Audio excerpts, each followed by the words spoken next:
June 18th, 2017. In the skies over northeast Syria, a U.S. Navy A-18E Super Hornet flying overwatch for U.S. allied Kurdish fighters is about to make history. A Syrian Air Force Su-22 is rapidly approaching. Despite warnings to change its heading, and even after the Super Hornet flew over the Su-22's cockpit and deployed flares, the Syrian jet proceeded to drop ordnance on Kurdish positions.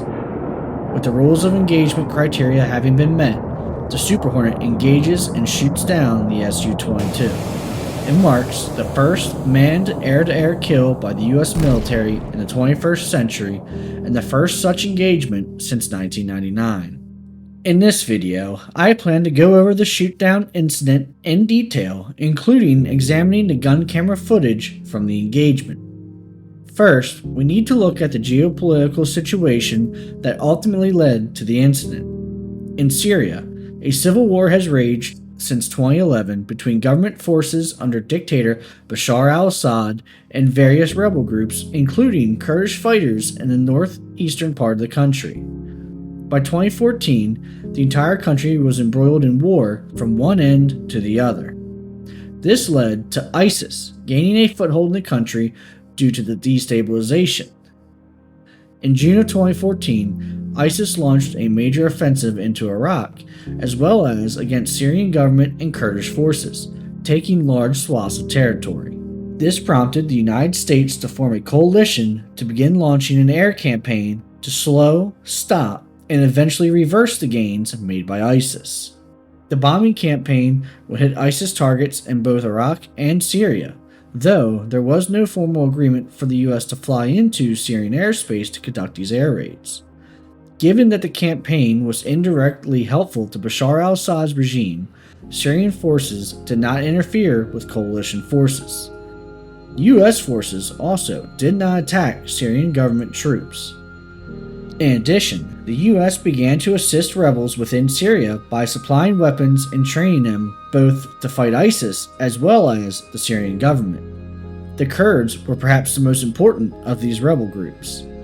In 2015, Russia also began to intervene in Syria with their own bombing campaign at the invitation of the Syrian government, in addition to putting boots on the ground.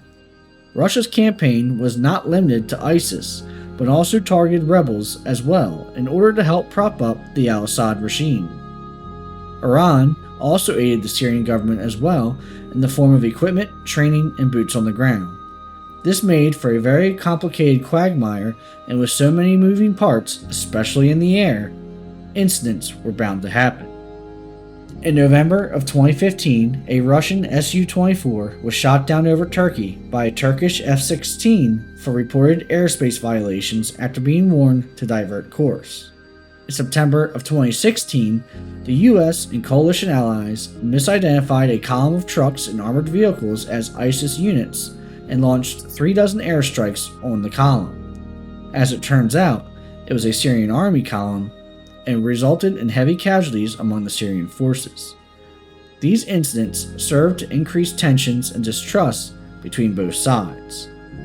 In April of 2017, in response to a Syrian government chemical attack, the United States launched almost 60 Tomahawk cruise missiles at a Syrian air base in the first direct and intentional attack on Syrian government forces.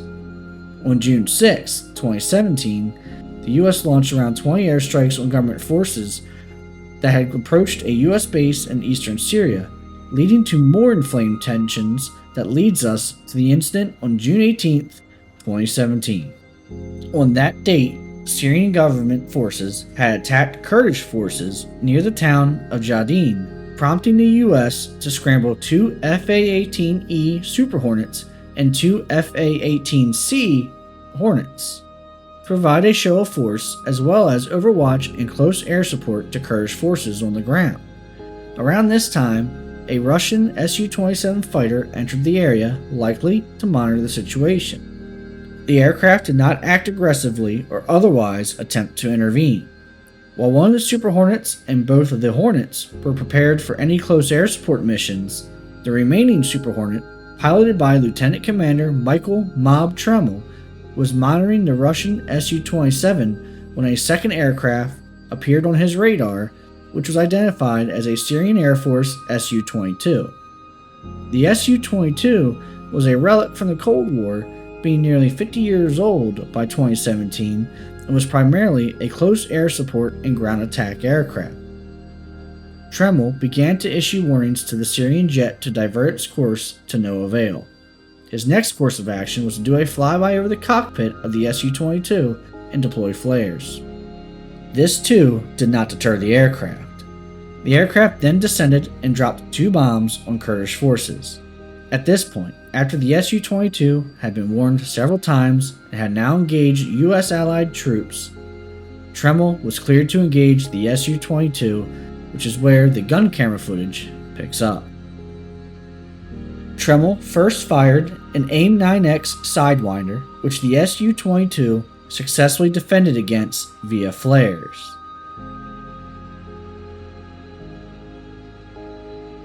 He then fired an AIM-120 AMRAAM, which then successfully struck the aircraft.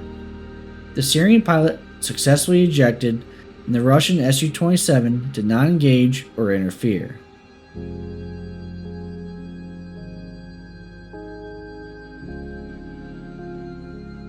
The U.S. aircraft subsequently withdrew from the airspace, and Lieutenant Commander Tremel would return to his carrier as the only American pilot to have downed a manned aircraft in combat in the 21st century, and the first manned air-to-air kill by any U.S. pilot since 1999. In the aftermath of the downing, the U.S. worked with Russia to defuse any possible repercussions from the incident, though Syrian forces and Kurdish forces would clash in the days that followed. This incident was not the last time U.S. and Syrian forces would clash. There would be several incidents to follow, perhaps most notably the Battle of Qashm in 2018 between U.S. and Syrian and Russian mercenary forces.